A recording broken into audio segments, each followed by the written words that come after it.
Estamos aqui para dar voz ao povo. Em defesa dos cidadãos.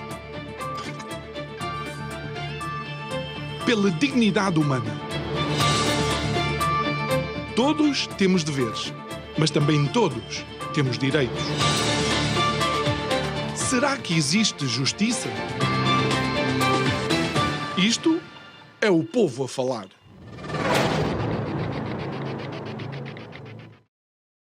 Olá, muito boa noite e bem-vindos a mais um Isto é o Povo a Falar. O programa está consigo de segunda a sexta-feira, neste mesmo horário, emissão em simultâneo aqui na Curiacos TV e também na Rádio Vida em 97.1 e o meu nome é, exatamente, João Nuno Pinto e faz 8 temporadas que nos encontramos sempre para ouvir e conversar com os nossos convidados os mais diversos temas. E se ontem estivemos centrados naquilo que é a aviação e o momento que o setor vive, hoje vamos conversar um pouco sobre o nosso Portugal e determinados acontecimentos que temos visto nos últimos dias, nas últimas semanas e que merecem a nossa atenção. O nosso convidado de hoje é o Duarte Amairos. Muito boa noite, Duarte.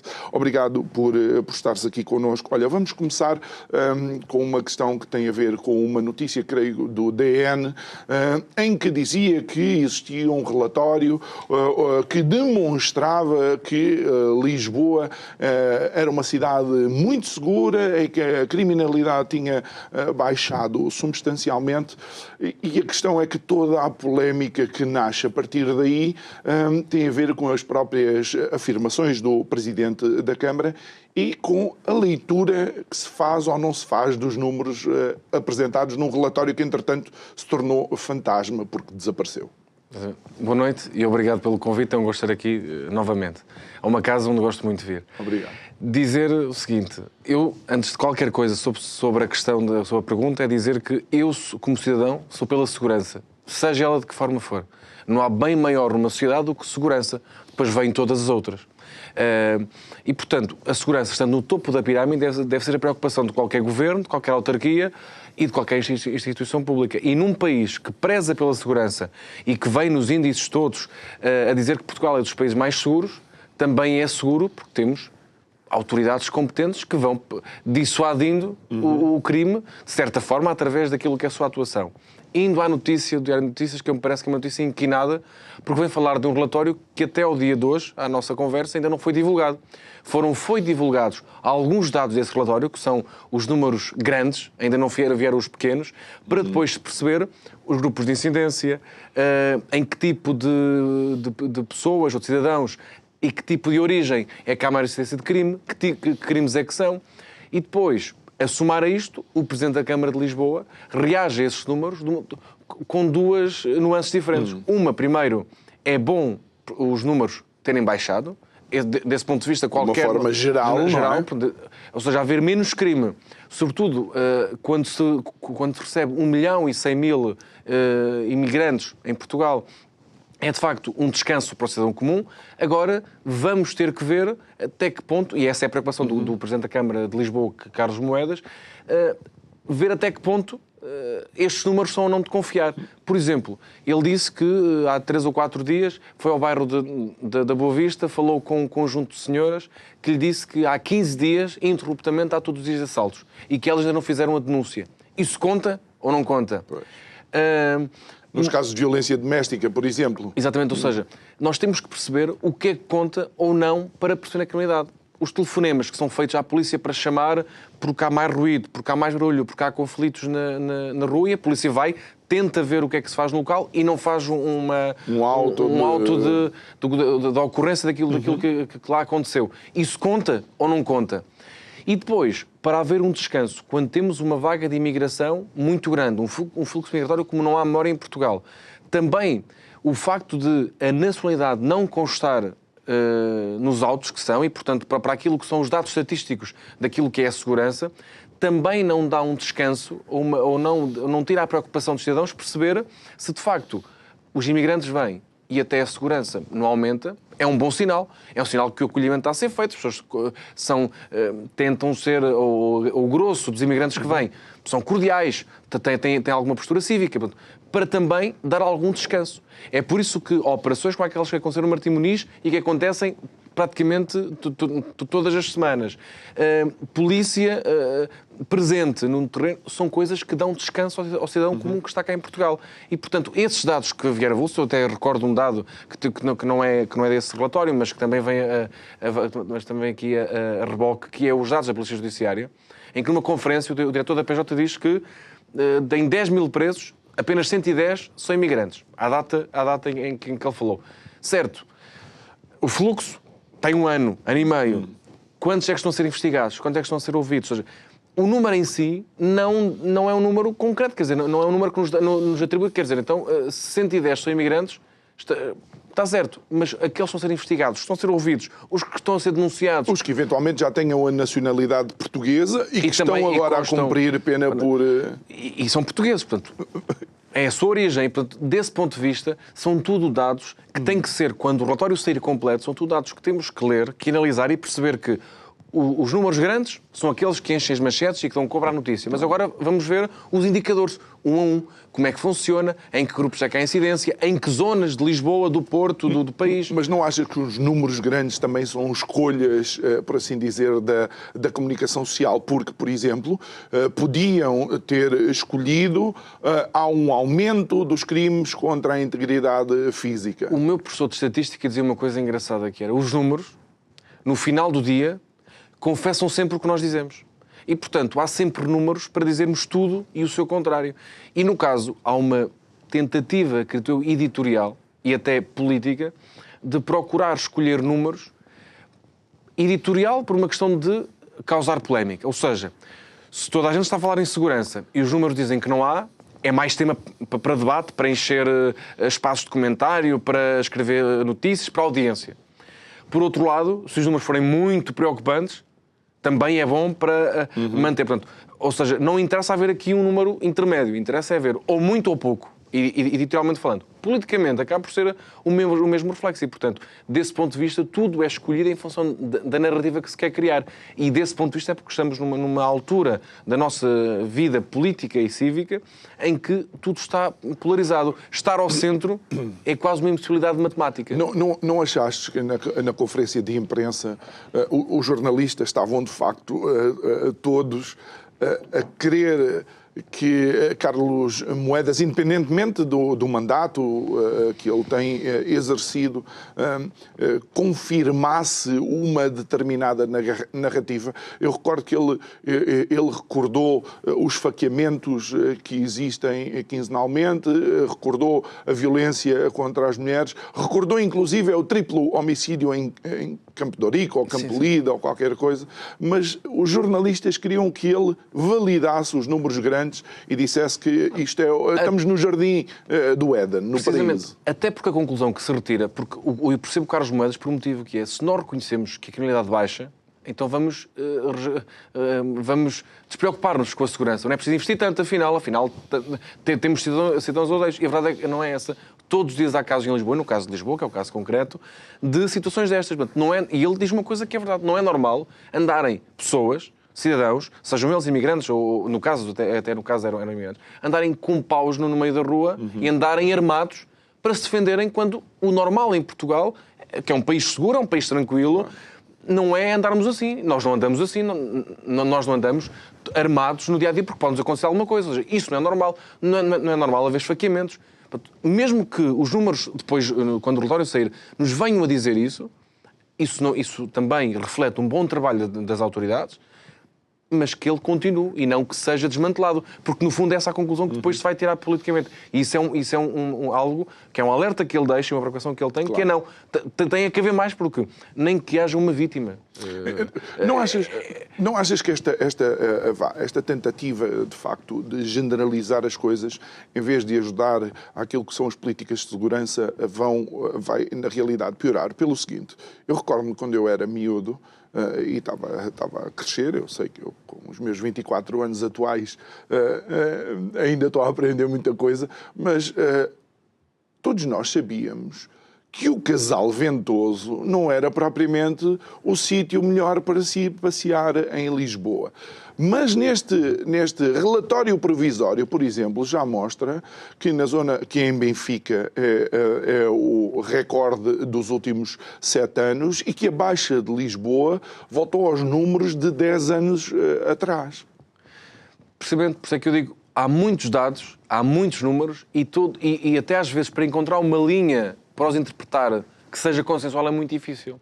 Porque como estamos numa altura política muito polarizada, em que tentar dizer o óbvio parece uma coisa que não tem audiência e, portanto, é muito importante estimular os números para um lado e também para o seu contrário.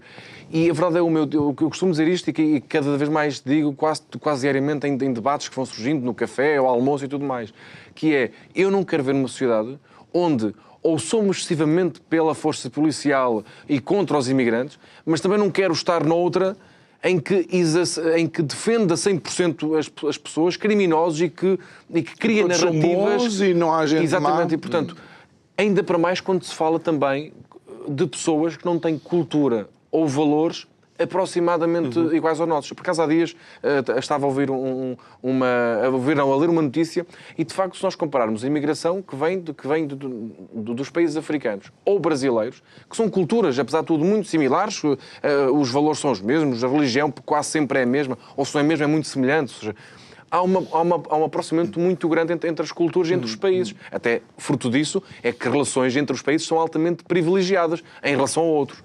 Agora, quando vêm religiões diferentes, altamente radicais, onde a mulher não é vista da mesma forma, onde os direitos das pessoas, a forma como amam, como casam, como se relacionam, não são vistos da mesma forma. A alimentação também não é a mesma. Ou seja, são pessoas que, quando vêm para cá, se não tiverem um processo de integração e vierem em quantidade, a sua integração e até a adaptação àquilo que é... Eles não têm que ser iguais a nós. Em vez de se integrarem, eles vão querer transformar o ecossistema para se adaptar à cultura deles. E esse acaba por ser, não digo um risco fatídico, mas alguma coisa. Mas pode ser um risco, Duarte. Vou-te dar aqui algo que muitas vezes os operacionais não dizem, mas eu tenho conhecimento de pessoas, por exemplo, da resposta à emergência médica, que quando vão a determinados acidentes, são impedidos de tocar nas mulheres por determinadas populações, porque dentro da sua própria religião outro homem não pode tocar na mulher. E estamos a falar de emergência médica. E isto foi-me dito por pessoas que passaram por isso. É que eu digo, melhor, na sociedade ocidental, e respondendo aqui até ao caso concreto, que é, só decide quem toca ou não na mulher, a própria mulher. Ou seja, nós vivemos numa sociedade em que temos papéis iguais. Somos iguais perante a lei, perante a sociedade. E desse ponto de vista, quando vêm culturas para aqui que de facto não têm essa forma de ver a sociedade como nós temos, acaba por ser difícil de gerir. E, portanto, desse ponto de vista, por isso é que eu até admiro o recentramento e até a sensatez a que Pedro Nuno Santos vem para o debate da imigração novamente. Sim, que de facto conseguem em 15 dias dizer uma coisa e 15 dias depois dizer outra, mas ainda bem, porque vem... É mais importante dar resposta aos problemas do que...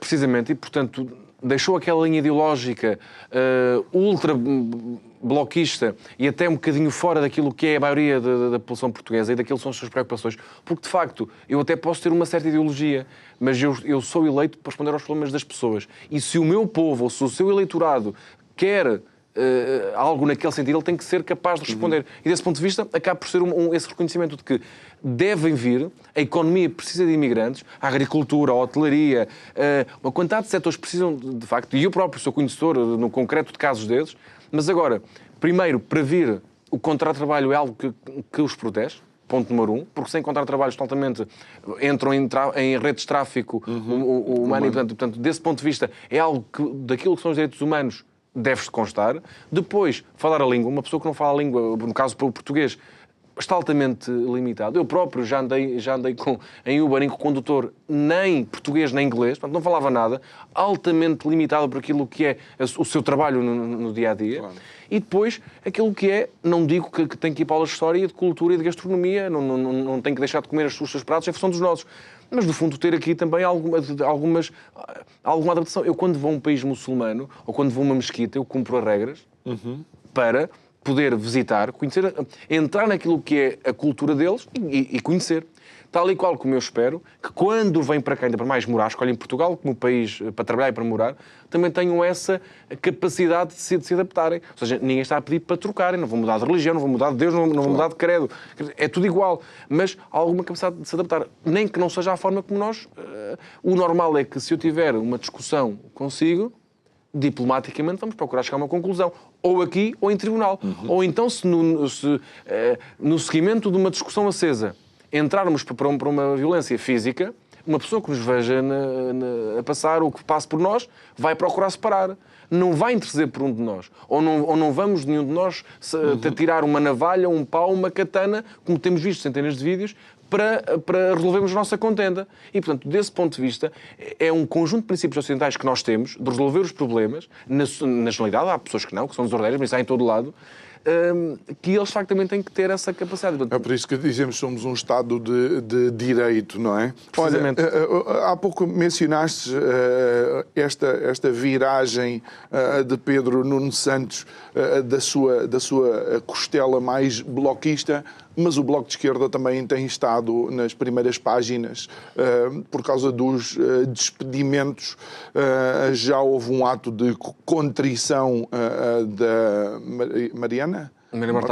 Mariana Mortágua, que foi muito cringe. Como é que alguém está a fazer um ato de contrição e está com um sorrisinho? Foi das coisas mais estranhas que eu já vi. Mas o Bloco ser apanhado em contrapé é novidade ou isto estava muito bem escondido? Estava muito bem escondido, de certeza absoluta, porque só agora é que veio e até é sobre situações laborais, até de mandatos anteriores e da liderança anterior. Agora, não deixa de ser curioso que foram precisos quase que 50 anos para o Bloco de Esquerda ser alvo do escrutínio que todos os partidos, PS, PSD, CDS, PCP, já foram. Estes casos, assim de escrutínio tão aceso, o PSD já os passou, o PS já os passou, e várias vezes. E várias vezes, até com dirigentes, tantos casos que já houve polémicos. O Bloco de Esquerda, que é um partido que preza pela moral, por impor moral aos outros, foi agora alvo do mesmo escrutínio, que tem a ver com ética e com moral. Crime laboral, podemos... Não sei se nem se não conheço em concreto situações laborais. O Bloco diz que não, os trabalhadores dizem que sim, quer dizer, vamos ver, o Ministério Público abriu um inquérito e está a averiguar a situação, vamos ver se não. Mas, de qualquer maneira, do ponto de vista ético, e até que há uma coisa que é uma contradição matemática e técnica, que é o Bloco de Esquerda teve menos votos, menos subvenção estatal, por exemplo, ao contrário do PCP, que tem outras fontes de rendimento, o Bloco de Esquerda não tem, é subvenção estatal, mas, portanto, tem menos receita, faz o que é que pensa fazer? Bom, não podemos pagar tantos salários e não podemos ter tantas sedes abertas, vamos fechar sedes, vamos despedir cerca de 30 ou 40 colaboradores. E, portanto, isto é um raciocínio que qualquer um de nós percebe. É lógico. O problema não é este. É depois transpor esta situação para os empresários. Uma empresa está a correr tudo bem, contrata trabalhadores. De repente, tem uma empresa de pregos, não vende tão bem, não consegue escoar o produto, começa a ter prejuízo. Vai ter que despedir se não for à falência. Mas aqui o Bloco de Esquerda já não acha que deve ter o mesmo comportamento. Já não deve poder despedir. Tem que ficar lá com eles e agora tem que pagar tudo o que puder, porque o trabalhador tem que ser protegido face àquilo que é os grandes interesses, o grande capital, aqueles criminosos que se chamam empresários que parece que são adversários à economia e àquilo que é a questão da riqueza. Desse ponto de vista é que eu não consigo perceber que é. Para nós, é assim. Para os outros, já não funciona. E isso acaba por ser um paradoxo moral e ético muito... que acaba por ser cómico e anedótico. O princípio é exatamente o mesmo, não é? A falta de receita obriga-nos a tomar medidas.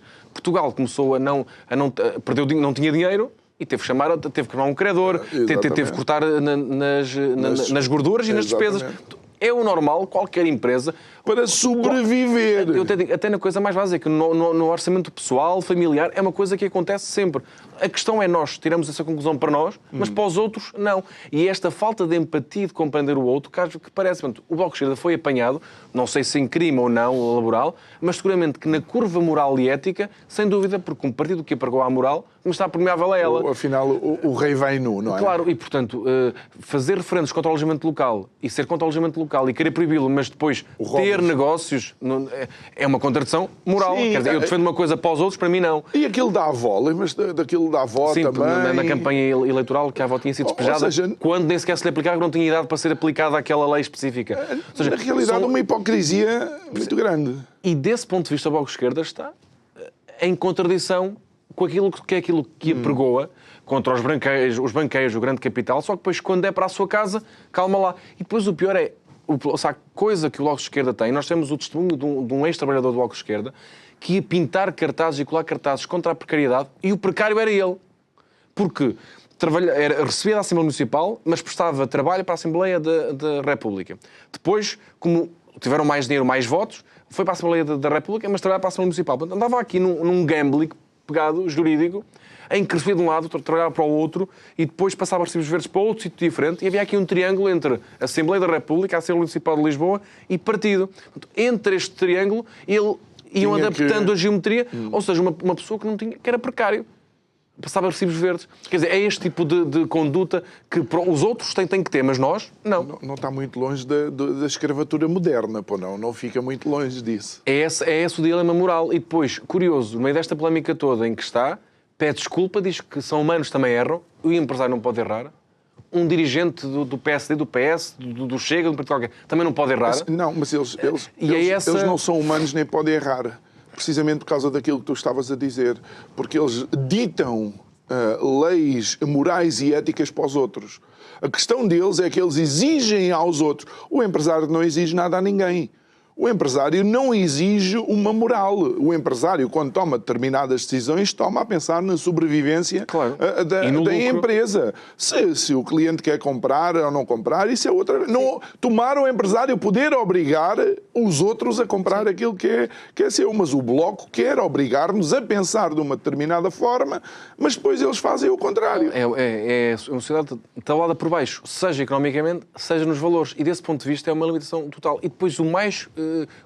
contraditório tudo é que se há causa que o Bloco de Esquerda tem vindo é defender e constantemente, e até, a meu ver bem, é a defesa das mulheres grávidas, que amamentam, das lactantes, todos os nomes que agora encontram para chamar a mulher ao lado maternal.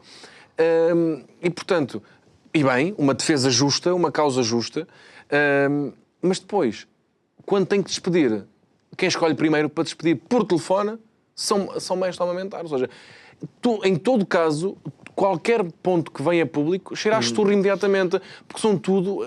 É que não é uma contradição, são várias. É na precariedade do trabalho, é sobre as mães que amamentam, é sobre os direitos que não pagam aos trabalhadores, ou seja, é sobre o fugir não só a pagar um salário... Então, mostram um contrato e depois nunca o chegam a assinar. Ou seja, são tudo demasiados indícios que cheiram a esturro e que só demonstram que o Bloco de Esquerda vai perder, até contrasta com o caso das malas no Chega, em que tem mais a perder o Bloco de Esquerda neste caso do que provavelmente o Chega, que não perdeu nada até sair reforçado. É uma coisa curiosa. E desse ponto de vista, finalmente, a única parte boa disto é que finalmente o Bloco de Esquerda está sujeito a um escrutínio que todos os restantes já tinham e vão ter no futuro. Mas posso dizer que ainda assim não é em toda a área, porque eu creio que em determinados momentos o Bloco de Esquerda tem grandes ativistas do lado deles, não é? Que pegam naquilo que acontece aos outros e transformam para benefício, por assim dizer, da visão ideológica do partido, mas quando é o partido a acontecer alguma coisa, aquilo fica tudo... E não deixa de ser curioso que há uma série de ativistas, de humoristas / ativistas, porque eles primeiro são humoristas, porque é que são ativistas, mas na verdade são a mesma coisa. E o ativismo vem primeiro do que o humor. É um contrassenso. Que rapidamente vieram escrutinar e ridicularizar o caso das malas do deputado Miguel Arruda, sem saber, estando perante o inocente, alegadamente, não é? Sem saber se ele é culpado ou não ainda. mas vem, de facto, ridicularizar, e todos nós brincamos com a situação. Mas agora, no caso do Bloco de Esquerda, nem uma voz se levantou para apontar, para ridicularizar, para apontar o dedo moral, ou então, afinal, onde é que está, afinal, há ou não há hipocrisia, afinal, onde é que estão os direitos que vocês defendem? Todos silenciados. Fosse noutro partido, ou seja, até em comparação, entre muitas aspas, o desgraçado Miguel Arruda, que roubou umas malas, foi apanhado em flagrante, e apesar de tudo não é assim uma coisa, que, em comparado com aquilo que é o dilema moral que o Bloco de Esquerda está a viver, sofreu um escrutínio, uma pressão mediática completamente maior do que o Bloco de Esquerda. Ou seja, é esta coisa, os dois pesos e as duas medidas, que depois as pessoas vão vendo, vão olhando, vão tomando alguma posição e, de facto, vem que há dois pesos e duas medidas para esta análise. Eduardo, por falares em pregos há bocadinho, será que este é um dos últimos pregos no caixão do Bloco de Esquerda, vendo, digamos, o decréscimo de eleitores a escolher esta proposta política? Isso é uma coisa que me parece inevitável, por dois motivos principais, que é o Bloco de Esquerda e o PCP, sobretudo, têm ideologias que estão em decadência. O Bloco de Esquerda tinha uma vantagem ideológica, que era agarrou-se rapidamente, ou numa altura muito decisiva, a causas fraturantes. Há um progressismo muito à frente, os direitos iguais, o feminismo, ou seja, agarrou-se a boias para se manter à toa, e isso rendeu-lhe muita votação. O PCP não, mantém a mesma lógica. Ouvir um discurso do PCP há 40 anos e agora é o mesmo. É o grande capital, é dos trabalhadores, ou seja, não muda nada. É o mesmo léxico verbal. E desse ponto de vista, eles têm vindo em perda constante. Na última foi uma perda a pique e, portanto, não me parece... Quem está contente é o LIVRE, que vai buscar este eleitorado de esquerda, livre, verde, mais europeu, porque o LIVRE é a esquerda que já é europeia, enquanto o Bloco de Esquerda e o PCP, se puderem estar fora, são anti-europeia. Desse ponto de vista, há uma vantagem para o LIVRE eleitoral, mas parece que é uma inevitabilidade. Mas também são sempre as mesmas caras. Se pensares bem... O Bloco de Esquerda, quem é? Claro que nós sabemos que... O LIVRE, o Rui Tavares foi o deputado do Bloco de Esquerda. Sabemos que quem trata daquilo tudo é o Francisco Louçã. Mas, na realidade, são sempre as mesmas caras. É uma renovação igual. Quer dizer, não há assim muito... Muito bem. E o caso do LIVRE é um reaparecimento de pessoas que eram do Bloco. Entretanto, já houve pessoas da direção atual que se demitiram. Olha, vamos até à convenção do Iniciativa Liberal.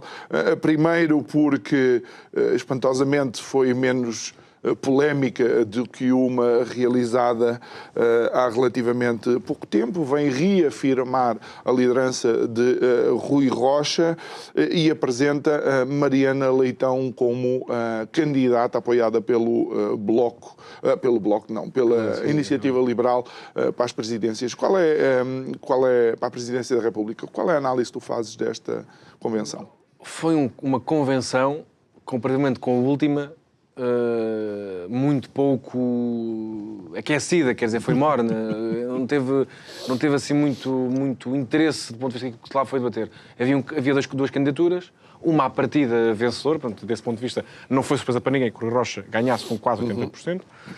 Agora, em relação à Mariana Leitão, aqui uma coisa que, do ponto de vista daquilo que é a regra que aplica a todos, que é as eleições presidenciais são eleições unipessoais, onde qualquer cidadão, depois de fazer uma reflexão e de entender que se deve candidatar, apresenta-se. E depois os partidos, mediante os candidatos que se vão apresentando, escolhem quem querem apoiar. As candidaturas não são dos partidos. E até sabemos que muitas delas são concertadas nos bastidores, mas claro, o candidato apresenta-se, Marcos Mendes apresentou-se, André Ventura apresentou-se, portanto, vem como candidatos unipessoais. E depois os partidos virão atrás ou não e escolhem, dentro daqueles que há, apoiamos este ou não apoiamos nenhum. Agora, quando é o próprio partido que apresenta uma candidatura, que não é o partido, mas quer dizer, apresenta a candidata, porque vai representar aquele partido e ocupar aquele espaço liberal naquilo que é a contenda presidencial, parece-me que, por princípio, é uma coisa negativa, porque acho que os partidos não se devem meter... ou seja, as candidaturas não são partidárias, são individuais. E se a cidadã Mariana Leitão que quer ser candidata, muito bem que eu seja. E depois o partido vem a reboque e apoia ou não. Agora, ser o partido que vem expor a candidata, parece-me... Um tiro no pé, achas que pode ter sido, estrategicamente talvez não um erro? Há dois tipos de candidatos. Os presidenciais e os presenciais.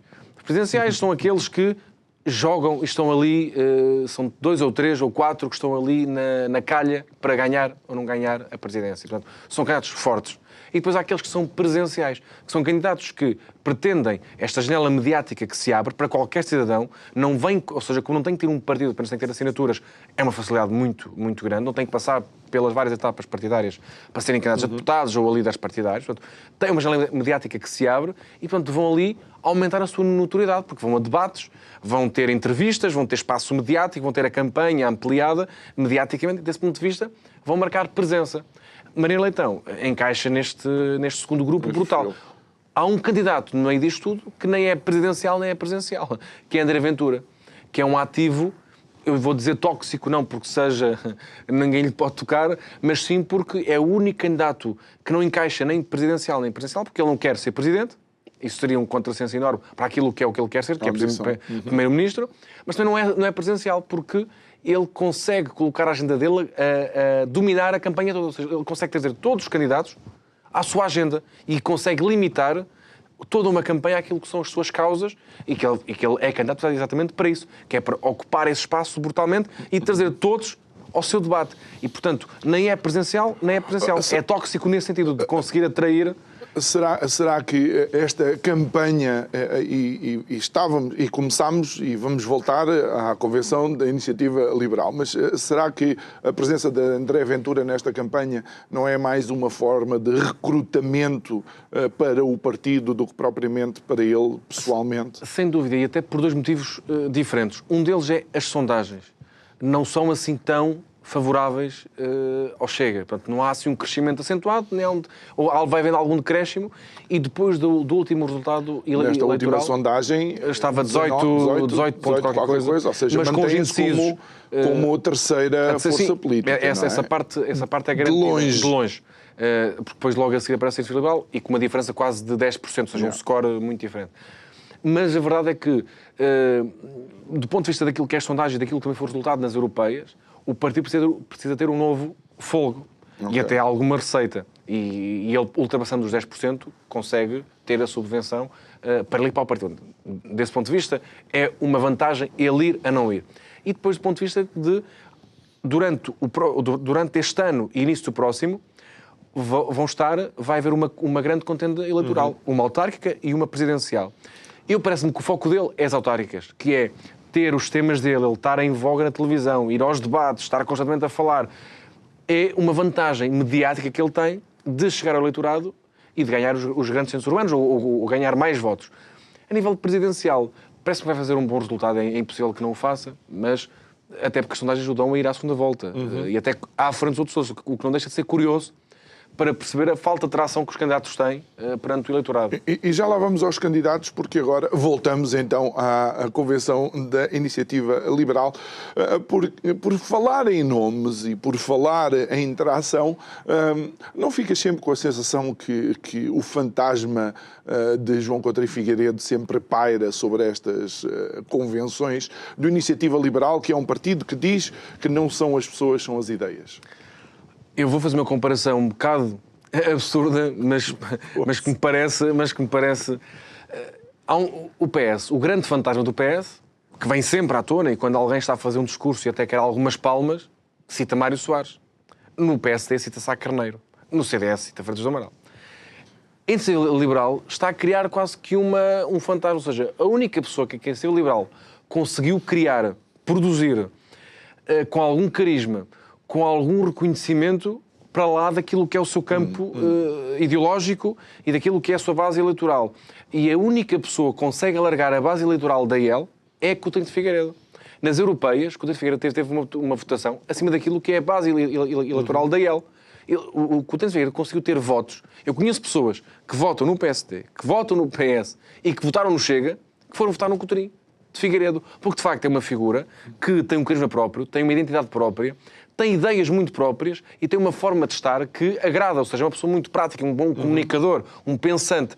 E isso criou e está a criar um carisma muito grande. Por isso é que ele estar em Bruxelas é altamente desaproveitado. Mas consigo perceber, era um bom nome, era um bom candidato.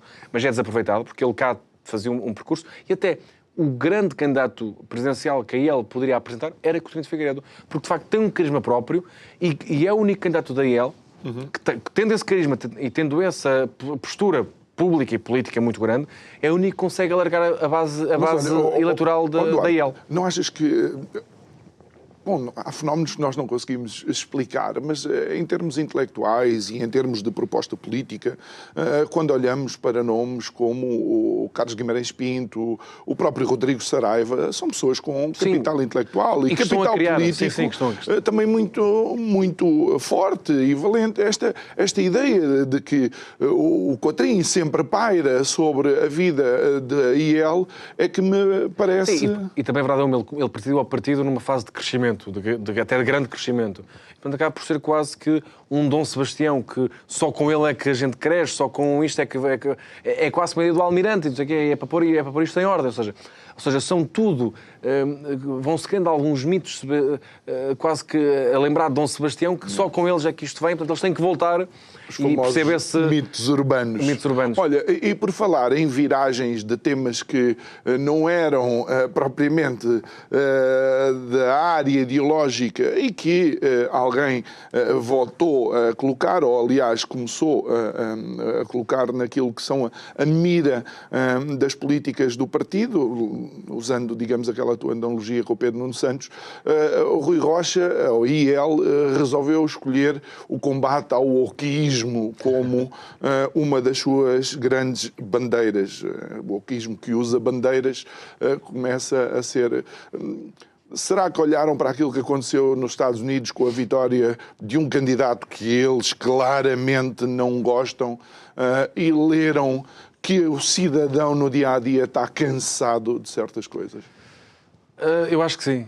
E acho que não foram os únicos a ler. Ou seja, quase todo o espectro partidário, em Portugal e na Europa, percebeu que, de facto, aquilo que eram causas, ou que são causas que se acham como politicamente corretas, que recolhem a maioria dos votos, que agradam ao eleitorado, começa por ser que não, e que, de facto, as pessoas estão fartas de serem castradas e coartadas na sua liberdade de expressão em função de ditames ou supostas nomenclaturas de liberdade ou de formas de estar em que temos de ter linguagem inclusiva. Deixamos de ter o homem e a mulher e passamos a ter uma diversidade de possibilidades de género que não existiam. E, portanto, isto tudo para o cidadão comum é difícil de compreender. E por muito mais que nós possamos querer ser inclusivos, queremos ver uma sociedade livre em que todas as pessoas se sentem bem, confortáveis, são felizes da forma que são e querem ser. E isso é o respeito da pessoa humana. Mas depois, criar estes pareios à liberdade de expressão, em que não há o todas e o todos, há o todos. E, portanto, o que o todos estão todos. Portanto, não há uma... Ou seja, criamos estes chavões wokeistas que são, de facto, combates, e depois conseguimos não só, ou melhor, dizer ao contrário, e depois o combate pela igualdade quase que acaba numa ditadura do igualitarismo, em que deixa de se ter igualdade. Eu dou até aqui um exemplo de uma coisa não tão abusiva, mas uma coisa real. Eu, quando estava na escola, nós tínhamos, na minha turma, um aluno que tinha alguma deficiência, no caso era cognitiva, e tinha uma professora específica para todos os alunos com questões semelhantes para depois lhe dar um apoio técnico, claro, com mentoria, com tudo mais. Isso é o normal. Coisa diferente é, hoje em dia, à custa dessa ditadura do igualitarismo, querê-los colocar a todos em turmas normais, a ter que formar os professores todos para essas questões. Ou seja, é estarmos a baralhar tudo, a criarmos uma confusão onde ela não existe. E, portanto, ser igual não é estarmos todos no mesmo patamar, ou seja, estamos todos em patamares diferentes. E, portanto, é tratar de igual o que é igual e desigual o que é desigual. Isso também é um princípio. E, através dos Estados Unidos e até de casos que vão acontecendo na Europa, se torna muito... se começa a tornar visível que essa agenda não tem. E depois acaba por ser o exponencial máximo desse wokeismo, como se chamou, acaba por ser, nós temos uma dificuldade de encontrarmos pessoas que se manifestam de formas completamente estranhas e absurdas, de um ponto de vista. Isto aqui é sempre subjetivo. E de forma até muito estranha, nós acharmos aquilo normal, e mais do que acharmos normal é sermos condescendentes, porque é uma forma de intervenção, uma forma de estar, enquanto nós não temos capacidade de... Até uma frase, eu até vou citar o Sérgio Sapinto para não ser eu o autor da frase, que é: nós estamos a chegar a uma altura da nossa sociedade e da nossa vida pública em que temos dificuldade de chamar aos maluquinhos maluquinhos. Porque não aqueles que têm algum problema cognitivo, mas sim aqueles que se aproveitam dessas pessoas para criar uma agenda política contra os outros. Então é assim, e, portanto, no racismo, polarizam... é assim no racismo, é assim no revisionismo histórico, entrou na academia. Mas não achas que uma das demonstrações, de facto, desse wokeismo é a incapacidade de um dos lados, por assim dizer, jogar com regras iguais para todos?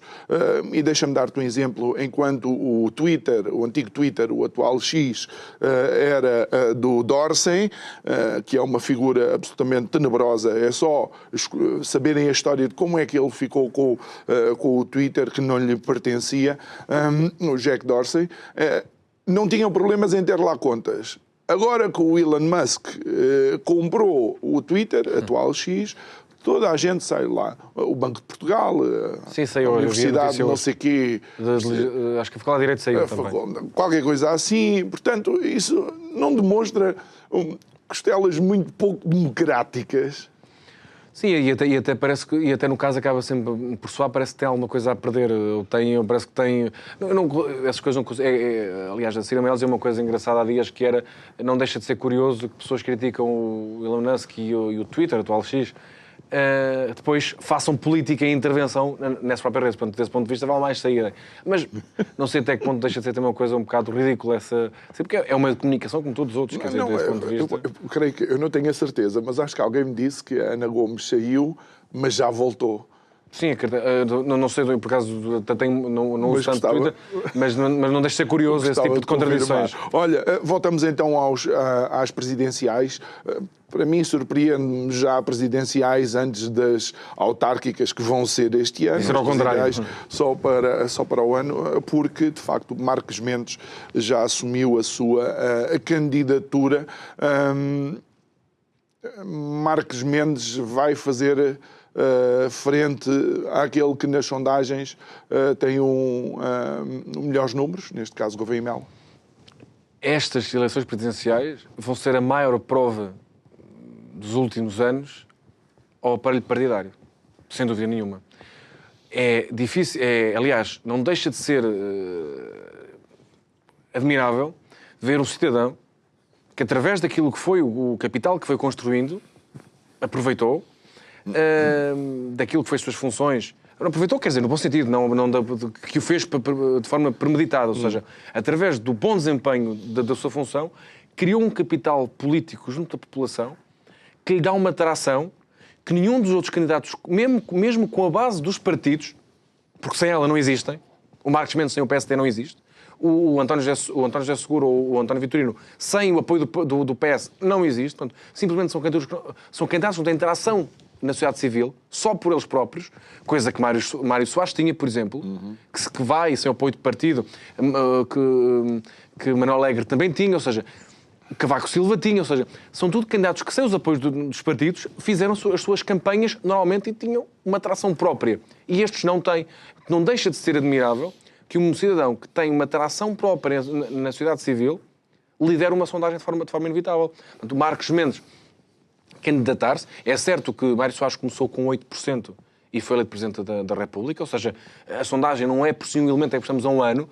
Aliás, a própria campanha ainda nem começou, ainda vão ter debates, ainda todos vão meter o pé na poça pela campanha, ou eles vão se aproveitar uns dos outros para tentarem ganhar eleitorado. É tudo muito ainda prematuro, mas partir já com esta vantagem. E não é uma vantagem das sondagens, ou seja, é depois também ver aquilo que são as conversas, como agora se diz da tasca, as conversas de café, aquilo que as pessoas vão dizendo, e eu falo com muitas diariamente, e percebo que, de facto, há uma admiração ou uma vontade de votar no Almirante, porque é o mal menor de todos. Ou seja, num tempo em que não se gosta dos partidos, não se gosta dos políticos, não se confia em ninguém, de ver um cidadão que, da única vez que calçou as galochas para gerir um processo, funcionou, foi um exemplo, que se calhar este gajo aqui é que é bom para meter isto na ordem, citando a linguagem mais corriqueira, digamos assim.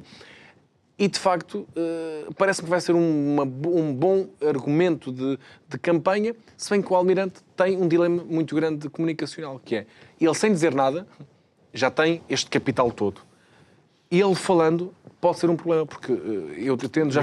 Ninguém lhe conhece, digamos, Sim, posições políticas, não é? Não, mas depois aqui também é um contraditório, que é a Mariana Leitão, Marcos Mendes, todos vão para André Ventura, todos vão para a campanha presidencial com uma agenda ideológica. Mas o Presidente da República não é poder executivo, não vai executar nada. Vai simplesmente fazer cumprir a Constituição da República e, portanto, vai procurar... Ou seja, é o primeiro diplomata do país, que faz deste Estado, que ajuda nas boas relações entre os países e que depois tem uma mistura de influência e jogam os vetos em Belém. Mas olha, mas tu também tens algumas propostas e neste caso Joana Amaral Dias, a entrevista de Cristina Ferreira, que deixou em aberto, ou seja, Primeiro-Ministro nunca serei, mas Presidente da República nunca. Eu acho que era a única candidata no país, e aí até acompanho o Pacheco Pereira, e de facto é verdade, é daquelas coisas que, ou seja, o potencial do Almirante é feito com base na sua notoriedade que criou publicamente através de uma função que exerceu. Acho que Cristina Ferreira avançando, até mesmo com a candidatura dela, que ela disse que não era agora o foco dela, mas que era a única pessoa que Portugal tinha ao seu dispor para contrapor com o Almirante. Porque tinha uma notoriedade tão mediática, ou mais, do que o Almirante. E não deixa de ser sintomático que temos que ir recrutar a sociedade civil e não temos... Ou seja, as pessoas para esta eleição não querem alguém que seja político, um carreirista político, que é aquilo que estamos a ver.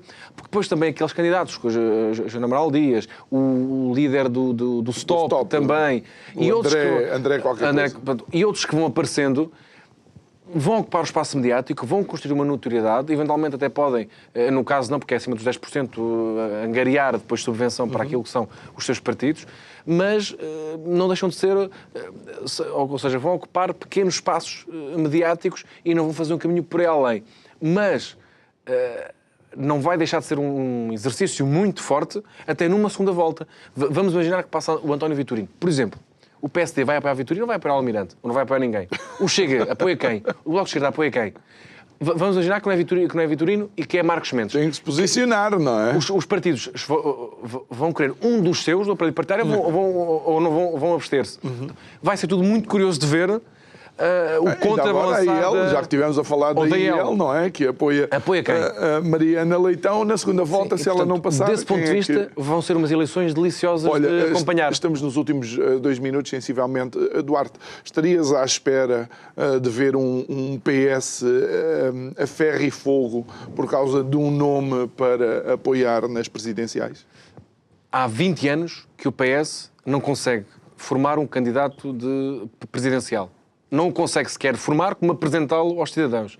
E desta vez que, depois de Marcelo não ser candidato e até de os eleitores querem alguém oposto ao comportamento ou à postura presidencial de Marcelo, com tantos nomes que há assim mais recatados e mais secretos, o PS vai cometer o mesmo erro de não conseguir encontrar nas suas fileiras um militante, ou não tem que ser um militante, é um cidadão da sociedade civil que tenha capital próprio, de académico, no caso do anterior, o Sampaio da Nova, era um académico, ir recrutar alguém que depois, apoiado pelo PS, consiga ter essa valência. Portanto, o PS está num dilema e depois de jogar tantos nomes para a frente e para trás, não vai deixar mas é estranho que António José Seguro estava fora das lides políticas e ainda é alguém com capital dentro do PS. Mas pelos vistos no PS, a uns não agrada Vitorino, porque é um lobista e é não é um polarucho, mas era um espertalhuço, como chamou Ana Gomes.